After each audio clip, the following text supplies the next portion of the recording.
భక్తి సమాచారం. వాట్సాప్ ఛానల్లో జాయిన్ అవ్వండి. అన్ని విశేషాలు ఎప్పటికప్పుడు తెలుసుకోండి. మీరు రామాయణం రాయటానికి దాదాపుగా 8 సంవత్సరాలకు పైగా మీరు పరిశోధన చేశారట. మరి ఆ కాలంలో మీరున్న వృత్తిని, ఉద్యోగాన్ని, సంపాదనను అన్నీ వదిలేసి ఈ రామాయణ పారాయణం చేస్తూ మీరొక గ్రంథం రాయటం, అందులో మీరు పొందిన అనుభవం. అంటే అదే అమ్మా, మేము రామాయణం రాయాలన్న ఆలోచనలో మాకంత లేదు. కానీ ఒకటైతే ఉంది, రామాయణంలోని విలువల్ని ప్రజల దాకా తీసుకెళ్లాలన్న ఆలోచనతో ఉండినామన్నమాట. అప్పుడు రీసెర్చ్ స్టార్ట్ చేస్తే మాకు అనిపించింది, మెయిన్ గా ఉద్యోగం చేస్తే కష్టము. మేము ముందు ఏమనుకున్నామంటే ఫుల్ టైం రామాయణాన్ని పెట్టుకునేసి ఫుల్ టైం ఉద్యోగాన్ని పెట్టుకునేసి పార్ట్ టైం రామాయణం పెట్టుకున్నాం. ఒకసారి రామాయణం యొక్క లోతు అవన్నీ చూస్తే దీనికి న్యాయం చేయాలంటే టైం సరిపోదు అని అనిపించింది. అందుకని చెప్పి ఏం చేసామంటే ఉద్యోగాన్ని పార్ట్ టైం పెట్టాము, రామాయణం కూడా పార్ట్ టైం లాగా వచ్చేసింది అనమాట. తర్వాత ఉద్యోగం పార్ట్ టైం అయిపోయింది, రామాయణం ఫుల్ టైం అయిపోయింది. తర్వాత ఉద్యోగాన్ని మొత్తం మానేసి రామాయణమే ఫుల్ టైం అయిపోయింది అనమాట. అంటే ఇది ఏదో అనుకుని తీసుకున్న నిర్ణయం అయితే కాదు. పోను పోను మాకు అనిపించింది, అంటే దీనికి మనం న్యాయం చేయాలి అని అంటే ఈ మాత్రం ఎఫర్ట్ అయినా పెట్టకపోతే మనం కొద్దిపాటి న్యాయం కూడా చేయలేము. ఏదో మనం ముందు అనుకున్నట్టు చిన్న చిన్నగా చేసేద్దాం, పైన చేసేద్దాం అంటే కాదు. ఏంటండి అంతా అని అనొచ్చు మీరు గమనించండి. కొన్ని సంవత్సరాల నుంచి మనందరికీ తెలిసిన విషయం ఏంటనంటే రామాయణం అన్నది పిల్లలకు నేర్పించాలి, మహాభారతం నేర్పించాలి, భాగవతం నేర్పించాలి, భగవద్గీత నేర్పించాలి, పురాణాలు నేర్పించాలి. కానీ ఎలాగా? ఇప్పుడు పిల్లలకు నేర్పించాలనంటే ఇప్పుడు పిల్లల స్థితి ఎలా ఉందనంటే ఇది చదవటం వల్ల వాళ్ళకి ఏంటి లాభం అన్న ఆలోచనలో ఉంది. ఎందుకంటే చుట్టుపక్కలన్నీ ఎగ్జామ్సే కదా. అసలు ఇప్పుడు టెక్స్ట్ బుక్స్ చదవడానికే టైం సరిపోవట్లేదు.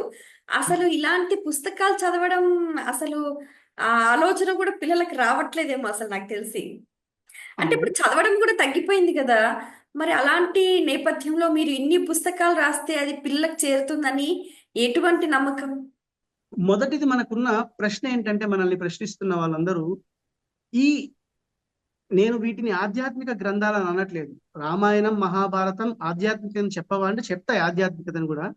కానీ మేము పరిశోధన స్టార్ట్ చేసింది రామాయణంలోని, భగవద్గీతలోని మానవీయ కోణం, అంటే హ్యూమన్ డైమెన్షన్, మనిషికి ఏంటి అన్నది మాత్రం చేశామన్నమాట. అయితే అవి టెక్స్ట్ బుక్స్ లా లేవు కాబట్టి అవి విద్యా విధానాల్లో భాగం అవ్వట్లేదు. ఇప్పుడు రామాయణాన్ని మొత్తం తీసుకొని వచ్చి పెడదామని అంటే కొన్ని రాష్ట్రాలు వాళ్ళ నాన్ డీటెయిల్స్ లో పెట్టాయి రామాయణాన్ని. కానీ నాన్ డీటెయిల్ అయ్యేటప్పటికి దాన్ని క్షుణ్ణంగా చదవాల్సిన అవసరం లేదనమాట, దానిలోని విలువలను గ్రహించాల్సిన అవసరం లేదనమాట. అది కూడా ఒక science text book, maths text book, psychology text book ఇలాంటివి ఎలా అయితే ఉన్నాయో అలాగ విద్యా విధానంలో భాగమైంది అనుకోండి. మార్కుల కోసం చదవాలా లేదా? డిగ్రీల కోసం చదవాలా లేదా? ఇప్పుడు ఈ రామాయణం మీదే, భగవద్గీత మీదే ఉద్యోగాలు ఉన్నాయంటే ఆ ఉద్యోగాల కోసం చదవాలా లేదా? అంటే మనం ఒక విద్యా వ్యవస్థని తయారు చేయాలి. దీని మీద విద్యా వ్యవస్థలో ఇవి భాగం చేయటం మొదటి మెట్టయితే వీటినే ఒక విద్యా వ్యవస్థ లాగా పెద్దదానిగా తయారు చేయటం మన లక్ష్యం అవ్వాలి. అప్పుడు ఆటోమేటిక్ గా మనుషులు చదివి తీరతారు. ఒకప్పుడు చదివిన వాళ్ళు ఇప్పుడు ఎందుకు చదవట్లేదనంటే, ఒకప్పుడు ప్రయారిటీ లిస్టులో టాప్ మోస్ట్ ప్రయారిటీ శాస్త్రము, వేదము, ధర్మము ఇవన్నీ ఉన్నాయన్నమాట అందరికీ.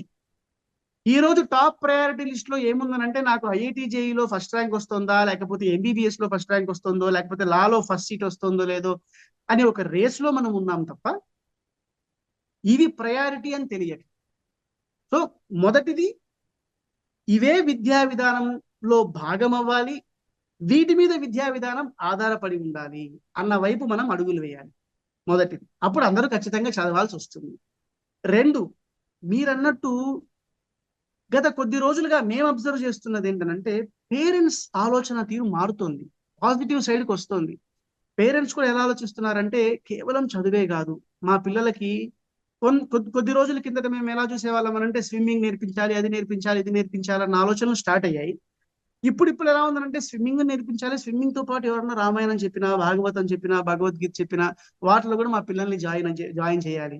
మా పిల్లలకు కొన్ని విలువలు తెలియాలి, తల్లిదండ్రుల విలువ, మాతృదేవోభవ, పితృదేవోభవ, సమాజము, ప్రకృతి, వీటన్నిటి మీద చేయాలని చాలా మంది పేరెంట్స్ మొగ్గు చూపుతున్నారు. అయితే ఇంకా ఆ పర్సంటేజ్ పెరగాలి, కానీ పేరెంట్స్ ఆలోచన తీరు కూడా మారుతోంది. 3, మీరు అడిగిన ప్రశ్న ఏంటంటే ఇన్ని పుస్తకాలు, మామూలు పుస్తకాలే చదవట్లేదు, ఇన్ని పుస్తకాలు చదువుతారా అంటే దానికి ఆల్రెడీ చెప్పాను, ఈ పుస్తకాలు విద్యా విధానంలో భాగమైతే తప్పకుండా చదువుతారు. 2, ఈ పుస్తకాలు మనుషులు చదవాలన్న దానికే కాదు, మారుతున్న సమాజానికి, మారుతున్న సమాజం యొక్క అవసరాలకు అనుగుణంగా రామాయణాన్ని మనం అందించగలగాలి. ఇది ఇన్ని కోట్ల మందిలో అందరూ చదువుతారా అని అంటే అందరూ చదవకపోవచ్చు, ఒక్కడు చదివితే చాలు. శ్రద్ధతో ఒక్కడు చదివితే వాడు నెక్స్ట్ తరానికి పాస్ చేస్తాడు, అవునా కదా? మన దాకా రామాయణం ఈ రోజు వరకు ఎలా వచ్చిందనంటే ప్రతి జనరేషన్ లో ఉన్న లక్షలాది మంది, కోట్లాది మంది వల్ల రాలేదు. కానీ ఆ జనరేషన్ లో ఉన్న ఆ 2-3 వ్యక్తులు, ఆ 10 మంది వ్యక్తులు ఆ సమాజానికి ఎలా రామాయణం అవసరమో ఆ విధంగా అందించారు, అవునా కాదు? సో మన ప్రయత్నం ఎలా ఉండాలనంటే ఒకరు కాదు, 100 మంది, 1000 మంది రామాయణాలు రాయాలి. వాళ్ళ స్థితిగతులను బట్టి, వాళ్ళ అవసరాలను బట్టి ప్రజలకు అందించే ప్రయత్నం చేయాలి.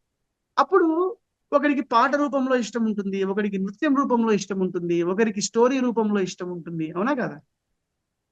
సో మేము అనుకున్న ప్లాన్ ఇదనమాట. సో ఈ విధంగా మనము ఈ రామాయణంలో నుంచి తయారైన విద్యా విధానాన్ని మేము రాసిన పుస్తకాలని మేము అవి పుస్తకాలు అని అనం అనమాట, విద్యా విధానాలు అంటాం, పెడగాయికల్ స్ట్రక్చర్స్ అని అంటాం అనమాట. అవి మనం సమాజానికి ఇచ్చి దాంట్లో పిల్లలని, ఇగో నీకు నాట్య రూపంలో రామాయణం చేయాలనుందా, చెయ్యి. నీకు సంగీతం పరంగా రామాయణమా, చెయ్యి. నీకు ఒక సినిమా లాగానా, చెయ్యి. నువ్వు ఒక మీడియా పర్సన్ లా తయారవుతావా, చెయ్యి. నువ్వు ఏ విధంగా చూసినా రామాయణాన్ని ప్రచారం చేయటం, రామాయణాన్ని తెలుసుకోవటం, రామాయణాన్ని ఆచరించటం చేయొచ్చు. నీ టేస్ట్ని బట్టి నువ్వు చెయ్యి. ఇలా బాగుంటుంది కదా? అయితే ఇప్పుడు మనం గమనిస్తే కూడా మీరు రాసిన పుస్తకాలు తోవాస్మి, మనస్వి, అలాగే రకరకాలుగా 5 పుస్తకాల వరకు రాస్తారు. వాటి గురించి తెలియచేయండి. మొదటిది తవాస్మి. అది మీరు అన్నట్టు 8 సంవత్సరాలు మొదట రీసెర్చ్ జరిగి మొదట బయటకు వచ్చిన పుస్తకం అదే అనమాట. అదేంటనంటే జీవన వేదం రామాయణం అన్న టైటిల్ అనమాట. దానికి మనకు ఆ రోజుల్లో మనకు ఉపరాష్ట్రపతిగా ఉన్న వెంకయ్య నాయుడు గారు లాంచ్ చేశారనమాట. దాని ముఖ్య లక్ష్యం ఏంటనంటే ఇంతకు ముందు పిల్లలకు మనం విలువలు నేర్పించాలంటే బెడ్ టైమ్ స్టోరీస్ అని ఉండేవి. అంటే నానమ్మ తాతయ్య పక్కన పడుకుంటే వాళ్ళు సుందరకాండ చెప్పటము, లేకపోతే రామాయణం చెప్పటము, లేకపోతే పంచతంత్రం స్టోరీస్ చెప్పడము చేసేవారు.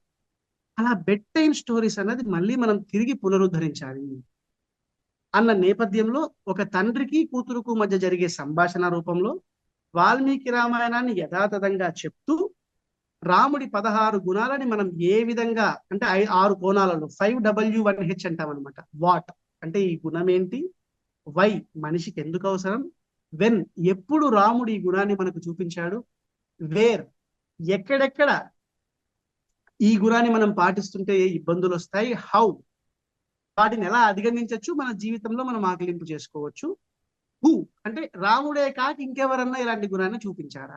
ఇప్పుడు ఓర్పు రాముడు చూపించాడు, భరతుడు చూపించాడు, సీతమ్మ చూపించింది, హనుమంతుడు చూపించాడు, అవునా కాదు? అలా ఒక గుణాన్ని తీసుకుంటే మల్టిపుల్ పర్సనాలిటీస్ మనకు చూపించారు. సో ఈ 6 కోణాలలో మనం ప్రజెంట్ చేయడం జరిగిందనమాట. సో ఇది ఒక టెక్స్ట్ బుక్ లాగా 68 రోజులు ఒక పాఠం ఉండటం, అంటే ఒక డిస్కషన్ తండ్రికి కూతురికి, దాని తర్వాత క్వశ్చన్స్ రావడం అనమాట. అంటే వర్క్ షీట్స్ తయారు చేశాం, ఆత్మ పరిశీలన దర్పణాలు అని. మీకు ఆ వర్క్ షీట్స్ పంపిస్తాం, మీరు చూదురు కానీ ఈ పుస్తకాలు ఉంటాయి మీ దగ్గర. ఇది పిల్లలకి విద్యా విధానంలో పెట్టడానికి. నెక్స్ట్ వచ్చిన పుస్తకం మనస్వి అనమాట. ఆ మనస్వి పుస్తకం ఏంటంటే సుందరకాండ మీదనే మనం కేవలం రీసెర్చ్ చేయడం జరిగింది.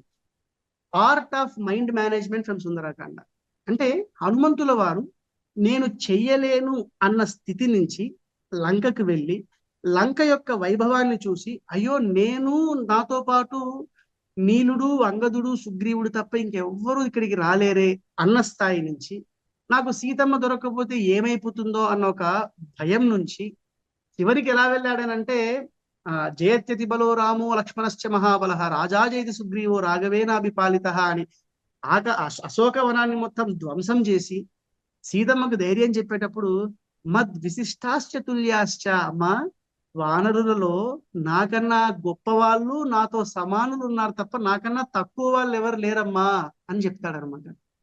చివరికి వచ్చేటప్పటికి అసలు రాముడి దగ్గరికే మనం వెళ్ళాల్సిన అవసరం లేదు, మనమే ఇప్పుడు ఇక్కడి నుంచి డైరెక్ట్ గా లంకకి వెళ్ళిపోయేసి అందరిని చంపేసి మనం సీతమ్మని తీసుకొని వచ్చేద్దామన్న డెసిషన్ కూడా తీసుకుంటారు వాళ్ళు. జాంబవంత్ అంటే మీరు చూడండి ట్రాన్స్ఫర్మేషన్ ఎలా జరిగిందో. నేను చెయ్యలేనన్న స్థితిని నుంచి మనం అందరము చేయగలము అన్న స్థితికి వెళ్ళారు వాళ్ళు వానరులందరూ, అవునా కదా? అవును. ఆ స్థితికి అంటే ఆ మనసు ఆ విధంగా పరిణితి చెందటానికి ఏం జరిగింది? మన మనస్సు కూడా అలానే ఉంటుంది కదా, చెయ్యాలనిపిస్తూ ఉంటుంది, చేయలేననిపిస్తూ ఉంటుంది, భయపడుతూ ఉంటాం, ప్రలోభాలకు లోనైపోతూ ఉంటాం అనమాట. జీవితంలో మనకున్న పెద్ద సమస్య ప్రలోభాలకు లోనవటమే కదా. ప్రలోభం అంటే బయట నుంచి ప్రలోభ పెట్టేవాడు ఒకడైతే, మన లోపలనే మనకు ఒకడు ఉన్నాడనమాట మనస్సు అన్నవాడు. వాడు 24 గంటలు ప్రలోభ పెడుతూనే ఉంటాడు. నేను రేపు పొద్దున 5ంటికి లేవాలని అనుకుంటే 5ంటికి లేస్తావా? 5ంటికి లేయడం వల్ల నీకేమి అంటే సినిమాలో డైలాగ్ పెట్టారు కదా, కోడి కూడా 5ంటికి లేస్తుంది, దాని పరిస్థితి ఏంటి అని. అలాంటి డైలాగులు చెప్పేసి మనల్ని పాడు చేస్తూ ఉంటుంది అనమాట. కాదు, నువ్వు ప్రలోభాలు నీ ముందున్నా దాన్ని అధిగమించి నువ్వు ముందడుగు వేయడం ఎలాగా ఆంజనేయ స్వామి నేర్పిస్తాడు. సీతమ్మ ప్రాణాధికం రాముడికి, అలాంటి రాముడు ఆంజనేయ స్వామికి ప్రాణాధికం. అలాంటి సీతమ్మని టార్చర్ పెడుతూ ఉంటే కళ్ళలో నుంచి నీళ్లు వస్తూ ఉన్నా కంట్రోల్ చేసుకునేసి ఓపికగా నేను సీతమ్మతో మాట్లాడే తీరాలి, నేను ఎమోషన్ కు లోన్ అవ్వకూడదు అన్న ఆ బ్యాలెన్స్ ఆఫ్ మైండ్ అంటాం, స్థిర ప్రజ్ఞత అంటాం కదా. అలాంటిది ఆంజనేయ స్వామిని చూస్తే తెలుస్తుంది అది ఎలా ఉంది అన్నది. తల్లి కూతుర్ల మధ్య సంభాషణలా పెట్టామన్నమాట. దాని తర్వాత వచ్చినది తపస్వి అన్న పుస్తకం.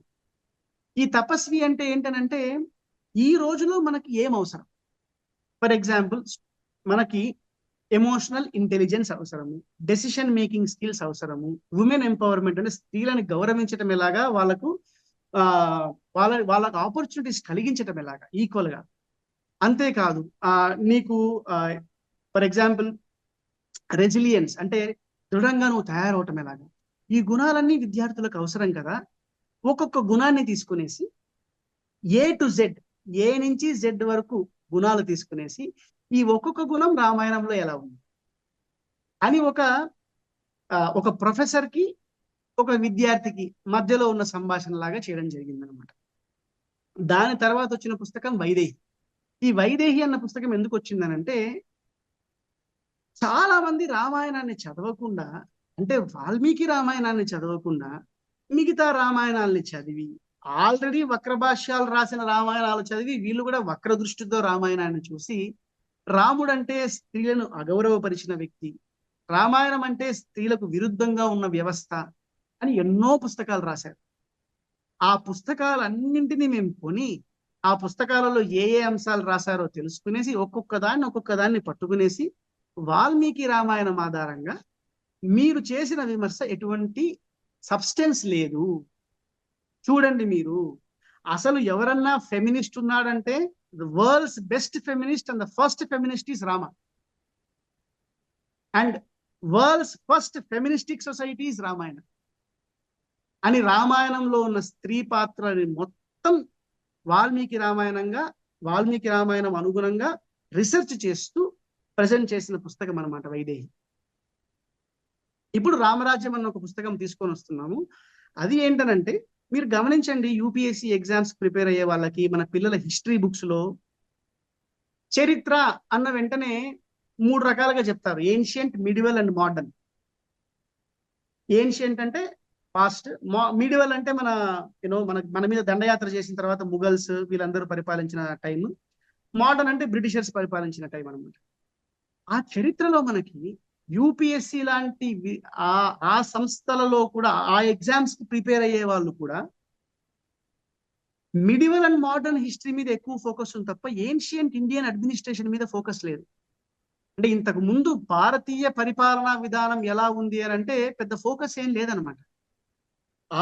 దాన్ని ఛాలెంజ్ చేస్తూ అసలు భారతీయ పరిపాలనా విధానం ఎంత స్ట్రాంగ్ గా ఉంది, అది రామాయణం మనకు ఎలా నేర్పిస్తుందని Ramarajya the handbook for governance అన్న పుస్తకాన్ని తీసుకొని వస్తున్నాం.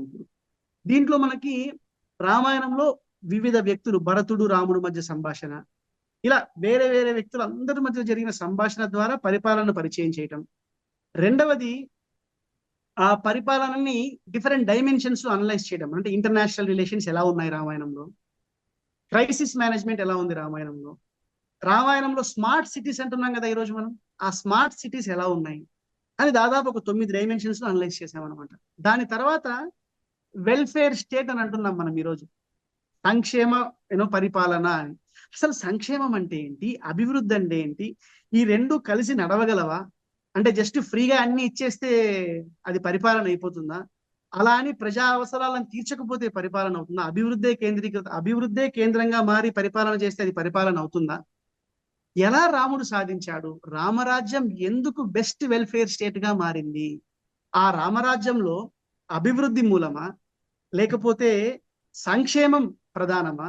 అసలు ఏది ప్రధానంగా పెట్టుకుంటే రామరాజ్యంగా ప్రసిద్ధి పొందింది రామరాజ్యం అని ఒక పెద్ద డాక్యుమెంట్ రీసెర్చ్ తీసుకొని వస్తున్నాం అనమాట. సో దట్ భావి తరాలు మొఘల్ అడ్మినిస్ట్రేషన్ లేకపోతే బ్రిటిష్ అడ్మినిస్ట్రేషనే కాకుండా ఇండియన్ భారతీయ పరిపాలనా విధానాన్ని రామాయణ కోణంలో కూడా పరిశోధన చేసే అవకాశాన్ని మనం కల్పించాలి. ఇన్ని పుస్తకాలు రాశారు ఎందుకండి అంటే మాకు 2 లక్ష్యాలు చెప్పాను కదా. ఒకటి, maybe we have not written the best, but definitely we have started. ఈ ప్రయత్నాన్ని చూసి ఇంకా 10 మంది ఇన్స్పైర్ అయ్యి ఈ విధంగా కూడా మనం రీసెర్చ్ చేయొచ్చు అని స్టార్ట్ అయ్యారనుకోండి, మా కళ నెరవేరినట్టే. అవునా కదా?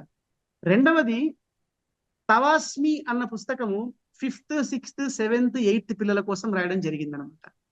మనస్వి అన్న పుస్తకం 9th, 10th, 11th పిల్లలకు రాయడం జరిగింది. వైదేహి అన్న పుస్తకము ఆ 12th స్టాండర్డ్ ఇంజనీరింగ్ లో ప్రవేశించే వాళ్ళ కోసం రాయడం జరిగింది అనమాట. తర్వాత తపస్వి అన్నది, వైదేహి అన్నది ఇంజనీరింగ్ లోకి వెళ్ళిన తర్వాత లేకపోతే ఆ అండర్ గ్రాడ్యుయేట్ కోర్సు చదివే వాళ్ళు. ఈ రామరాజ్యం అన్నది ఈ అండర్ గ్రాడ్యుయేషన్ అయిపోయిన తర్వాత యూపీఎస్సీలకి ఎగ్జామ్లకి ఆ ఎగ్జామ్ ఇలా మేము రాస్తున్నది ప్రతి ఒక్కటి ఎలా ఉందనంటే ఒక్కొక్క క్లాస్ ని టార్గెట్ చేస్తూ అలా స్లోగా తయారు చేసుకుంటూ వెళ్తున్నాం. సో మా ప్లాన్ ఏంటంటే ఒక 18 బుక్స్ రావాలి రామాయణం మీద, 18 కోణాలలో రామాయణంలో పుస్తకాలు రావాలి. ఆ 18 కోణాలు ఎలా ఉండాలంటే 5th క్లాస్ దగ్గర పిల్లాడు స్టార్ట్ చేశాడంటే వాడికి 30 ఏళ్ళు వచ్చేటప్పటికి, 30 ఏళ్ళు వచ్చేంత వరకు ప్రతి సంవత్సరం ఏదో ఒకటి రామాయణం గురించి చదవగలగాలి చిన్న చిన్నగా. అలా ఒక్కసారి 5th క్లాస్ అంటే 10 ఏళ్ళు అనుకుందాం, 10-11 ఏళ్ళు అనుకుందాం.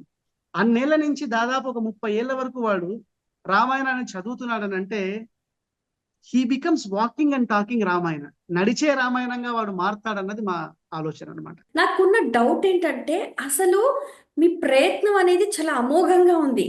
అంటే చిన్న పిల్లాడి దగ్గర నుంచి 30 ఏళ్ల వరకు వాడు ప్రతి సంవత్సరం చదవాలి. మీరు అన్నట్టు walking, talking, swinging with Rama. అయితే ఆ ఇనిషియేటివ్ ఎలా పిల్లల చేత మీరు రామాయణం చదివించడం, ఆ ఇనిషియేటివ్ మీరు ఎలా తీసుకుంటున్నారు? అదే మనం ఇప్పుడు ఆ ఇనిషియేటివ్ కూడా దానికోసం ఏం చేస్తున్నామంటే వేరే వేరే స్కూల్స్ ని మనం అప్రోచ్ అవ్వడం జరుగుతుంది. ఆహా. కొన్ని స్కూల్స్ సెక్యులరిజం అన్న ప్రాబ్లం తో మమ్మల్ని లోపలికి అంటే ఇది ఎందుకు లేండి మాకు వద్దులేండి అని చెప్తున్నారు అనమాట. కానీ కొన్ని స్కూల్స్ లేదండి చెప్పాలి మీరు అని చెప్పేసి పేరెంట్స్, టీచర్స్, మేనేజ్మెంట్ అందరూ సపోర్ట్ తో ఒక రెగ్యులర్ కోర్స్ లా తయారు చేసామన్నమాట. ఇప్పుడు ఆ స్కూల్లో ఉన్న పిల్లలకి ఎస్పెషల్లీ టీచర్స్ ని ట్రైన్ చేస్తున్నాం మేము. ఆ ఓకే. టీచర్స్ ని ఎలా మీరు రామాయణంలోని విలువలు చెప్పాలి. ఈ రామాయణం అన్నది చరిత్రమా, మన చరిత్ర. ఇప్పుడు మీరు ఒకసారి ఆలోచించండి, మీరు బ్రిటిష్ అడ్మినిస్ట్రేషన్ చదువుతున్నప్పుడు క్రిస్టియన్ అడ్మినిస్ట్రేషన్ చదువుతున్నామని అనుకుంటున్నారా? మొఘల్ అడ్మినిస్ట్రేషన్ చదువుతున్నప్పుడు ఇస్లాం అడ్మినిస్ట్రేషన్ చదువుతున్నాం అనుకున్నారా? కాదు కదా. అటు పక్కన ఆ అడ్మినిస్ట్రేషన్స్, ఆ పరిపాలనలు, వాళ్ళ చరిత్రలు చదువుతున్నప్పుడు లేని రిలీజియన్ రామాయణం గురించి చదువుతున్నప్పుడు ఎందుకు అడ్డొస్తుంది చెప్పండి. ఇంకొక సో డౌట్ ఏంటంటే ఇప్పుడు మీరు రాసేది ఎలా ఉంటుంది అంటే గ్రాంధికం లాగా ఉంటుందా, సరళ భాషలో ఉంటుందా, షార్ట్ స్టోరీసా, లాంగ్ స్టోరీసా, ఎలా? మనవన్నీ అంటే షార్ట్ స్టోరీస్, లాంగ్ స్టోరీస్ మధ్యలో ఏదన్నా ఉంటే అదనమాట. రామాయణంలో ఉన్న కథను మనం ప్రజెంట్ చేస్తాము. సరళ భాష అంటే అత్యంత సరళ భాషలో రాస్తాము. ఎందుకు అనంటే ఈ గ్రాంధికంలో మాట్లాడే స్థాయి నాది కాదు. ఇంగ్లీష్ లో కూడా చాలా పెద్ద స్థాయిలో మాట్లాడే స్థాయి కూడా మాది కాదు. ఏదో మాట్లాడటానికి అవసరమైన ఇంగ్లీషు, మాట్లాడటానికి అవసరమైన తెలుగే వ్యావహారిక భాష మాత్రమే మాకొచ్చు. కాబట్టి మనం తీసుకొచ్చిన గ్రంథాలు కూడా ఆ విధంగానే వ్యావహారిక భాషలోనే ఉన్నాయన్నమాట. సో దాని గురించి మీరు ఆలోచించనక్కర్లా. మీరు అడిగిన దానికి మేము స్కూల్స్ కి వెళ్తున్నప్పుడు ఈ సెక్యులరిజం అన్నప్పుడు మాకు వచ్చే ప్రాబ్లం ఏంటంటే మాకు ఒకటే ప్రశ్న, అరే వేరే వాళ్ళు ఒక స్కూల్లో మాట్లాడుతున్నప్పుడు ఒక పార్టిసిపెంట్ మమ్మల్ని అడిగారు, మేము ఇవంతా చదవలేము అని. ఎందుకు అని అంటే అక్కడ రోమపాద అన్న ఒక పదం ఉండిందన్నమాట. రోమపాదుడు అని ఒక రాజు ఉంటాడు రామాయణం, అవునవును. దశరథుడి ఫ్రెండ్. ఓకే, ఉమ్. అది చెప్తున్నప్పుడు, ఆ స్టోరీ చెప్తున్నప్పుడు ఒక టీచర్ లేచేసి, మేము ఇవన్నీ చదవలేమండి, మేము రోమపాద అంటే మాకు పలకడానికే రావట్లేదు, సంస్కృత పదము అనిందనమాట. అంటే నేను సరే అని చెప్పేసి ఒకటి అడిగాను, మీకు తెలిసిన మోడర్న్ ఇండియన్ అడ్మినిస్ట్రేషన్ లో ఉన్న ఒక గవర్నర్ జనరల్ పేరు చెప్పండి అని అన్నాను. అంటే ఆవిడ రూదర్ఫర్డ్ అని ఇంకో చాలా పేర్లు చెప్పింది అనమాట. ఈ పదాలు ఏమన్నా తెలుగు పదాలా, ఇంగ్లీష్ పదాలు కాదా, బ్రిటిష్ వాడి పేర్లు కాదా, మేము పలకట్లేదా, పలుకుతున్నామా లేదా?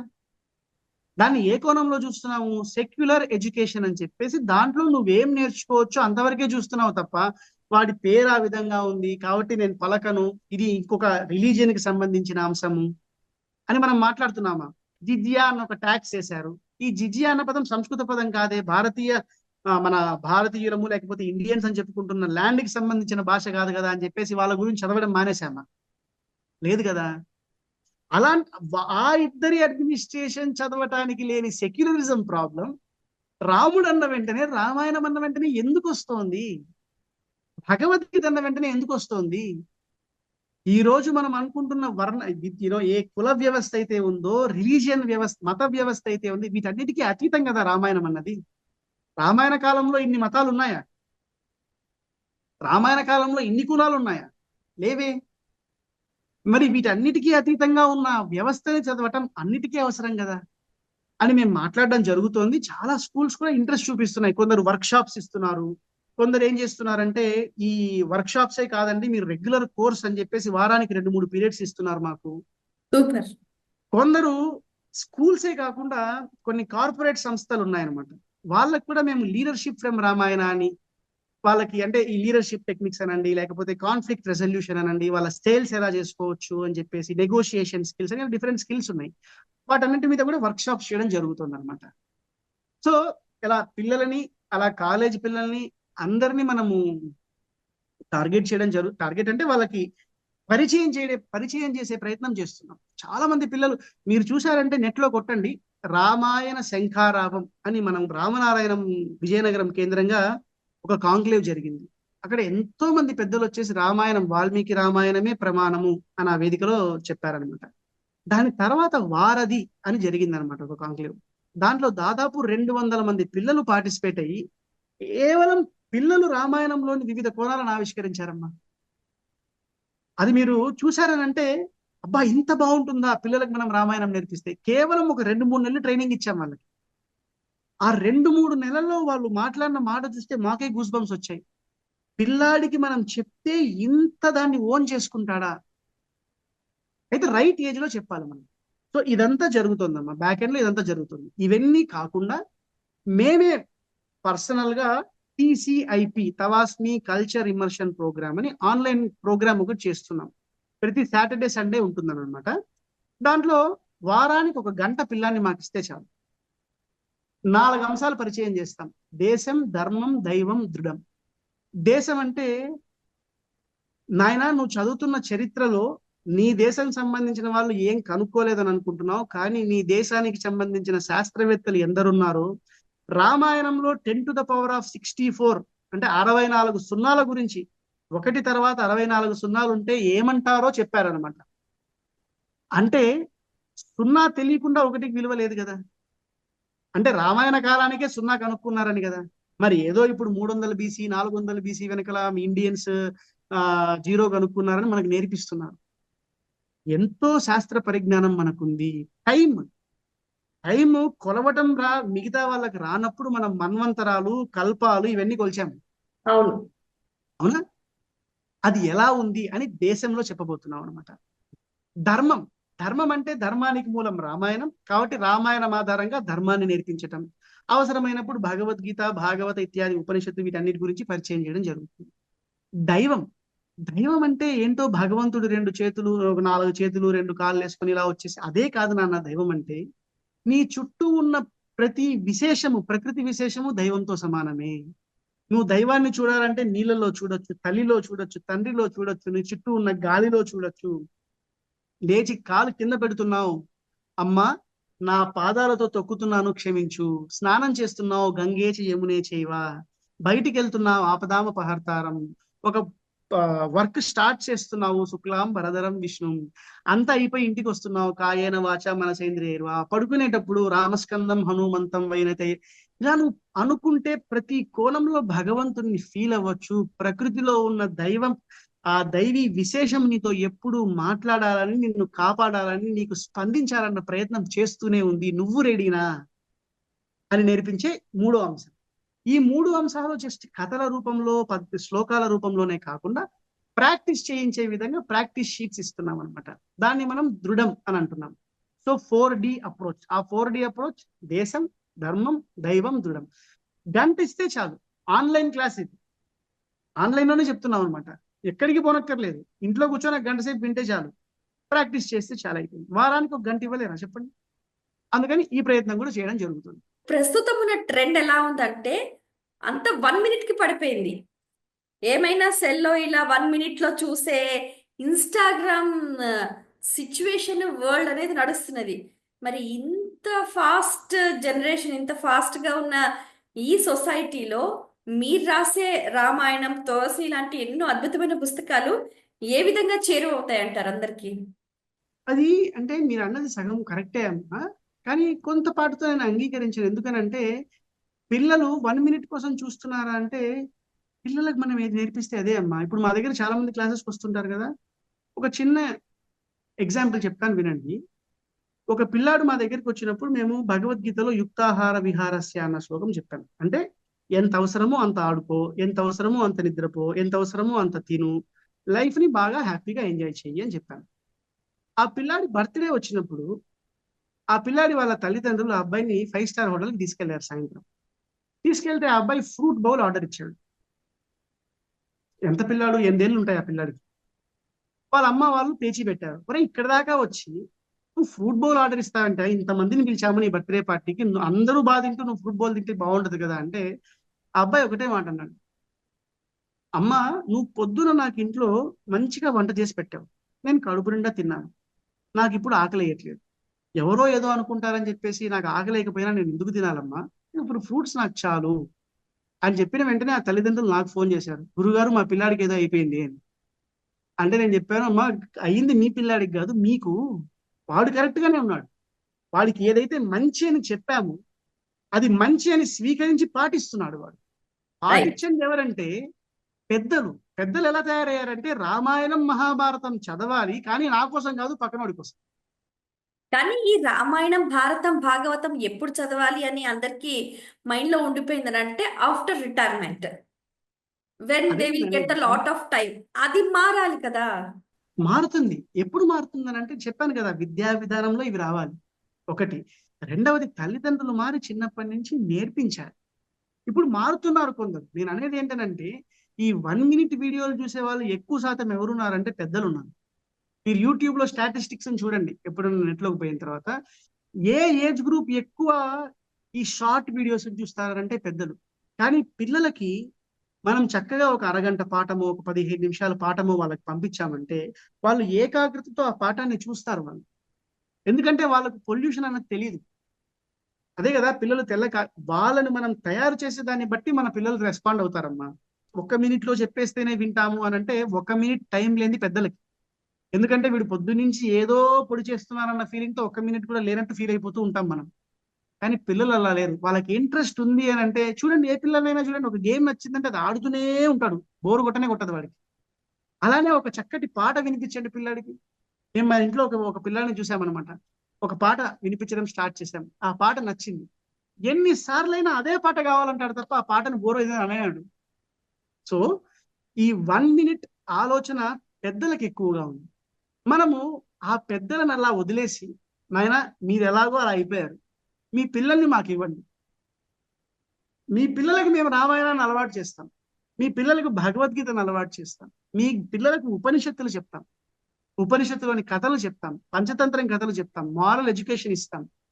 మీరు చదివించాలనుకున్న చదువు చదవండి. ఒకటి మాత్రం గుర్తుంచుకోండి, మీరు ఏ విధంగా అయితే మీ పిల్లలు కెరియర్ లో సక్సెస్ అవ్వాలని కోరుకుంటున్నారో ఆ కెరియర్ సక్సెస్ కి ఇది దోహదపడేదే తప్ప ఆ కెరియర్ నుంచి పక్కకి నడిపేది కాదు. అవునా కదా?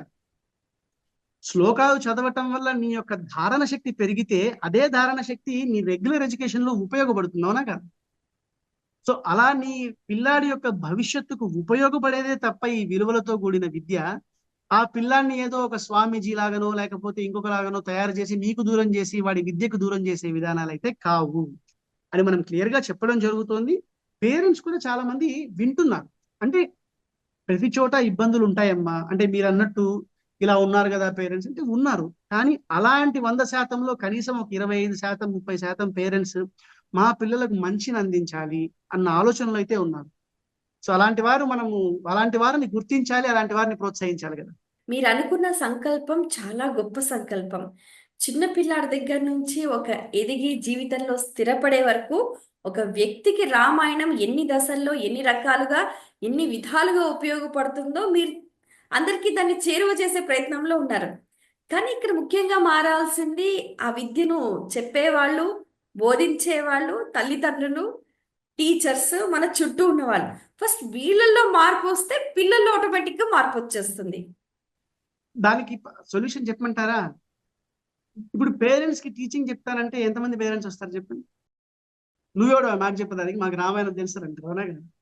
పేరెంట్స్ లో మార్పు రావాలంటే మారాల్సింది పిల్లలు. ఎప్పుడైతే పిల్లాడు మారతాడో, పిల్లాడు మొబైల్ ఫోన్ నేను రోజుకి 5 నిమిషాల కన్నా ఎక్కువ వాడకూడదు, లేకపోతే అరగంట కన్నా ఎక్కువ వాడకూడదు, ఒక నియమాన్ని వాడు పెట్టుకుంటాడు. భోజనం చేసేటప్పుడు ఫోన్ మాట్లాడకూడదు, పూజ చేసేటప్పుడు ఫోన్ మాట్లాడకూడదు, డ్రైవింగ్ చేసేటప్పుడు ఫోన్ మాట్లాడకూడదు అన్న నియమాన్ని పిల్లాడు ఎప్పుడైతే నేర్చుకుంటాడో, వాళ్ళ తల్లిదండ్రులు బైక్ లో వెళ్తూ ఫోన్ పెట్టుకున్నారనుకోండి, మొదట వాడే ప్రశ్నిస్తాడు. అవును. ఏంటి నాన్న నువ్వు చేస్తున్నావు ఇలాగా, నాకు చెప్పాల్సినడు అని అంటాడు. అప్పుడు ఆ తండ్రి ఈగో, ఆ తల్లి ఈగో దెబ్బతిని సంస్కరించబడి నా పిల్లాడు మంచి చెప్తున్నాడు నేను వినాలన్న స్థాయికి వాళ్ళు మారుతారు. ఇది సైకాలజీ అమ్మా. చిన్నప్పటి నుంచి పెద్ద అయ్యేంత వరకు మనం నేర్చుకునే స్థితి ఎలా ఉంటుంది అంటే, చిన్నప్పుడు మనకేం తెలియదు నేర్చుకోవాలని ఉంటుంది. పెద్ద అయ్యే కొద్దీ నాకు తెలుసులే, నాకు తెలుసులే, నా కష్టాలు వేర్లే, నా కష్టాలు వేర్లే అనే ఆలోచన అలవాటు అయిపోతుంది అనమాట మనకి. సో పెద్ద అయిన తర్వాత ఎంత చెప్పినా గానీ అది ఫిల్డ్ గ్లాసెస్ గా ఉంటాయి, అవునా కదా? దానిలో మనం ఎక్కువ నింపలేము. అందుకే నేను అనేది ఏంటంటే, మన పిల్లలకి మనం విద్యని నేర్పించామా, ఈ రామాయణపు విలువలతో కూడిన విద్యను నేర్పించామనంటే వాళ్ళే పెద్దలలో విద్యా వ్యవస్థలో మార్పుకు నాంది పలుకుతారు. ఇదే మన సొల్యూషన్. అంటే ఒక పర్మనెంట్ చేంజ్ కావాలంటే ఇంతే. లేకపోతే పేరుగా పేరెంట్ వర్క్ షాప్స్, ఇలాంటి వర్క్ షాప్స్, అలాంటి వర్క్ షాప్స్ బోల్డ్ జరుగుతాయి. వాటి వల్ల అంత ప్రయోజనం ఉండదని నా అభిప్రాయం. ఎందుకంటే వాళ్ళు ఆల్రెడీ ఫిక్స్డ్ మైండ్ తో వస్తారు. నా పిల్లాడికి రామాయణం అవసరం కానీ నాకు కాదు రామాయణం అవసరం అని అనుకుంటారు పేరెంట్స్. అంతేనా కదా చెప్పండి? బాగుంది. మీ నెరేషన్, మీ ఎక్స్ప్లెనేషన్ అనేది చాలా కన్విన్సింగ్ గా ఉంది, చాలా అద్భుతంగా ఉంది.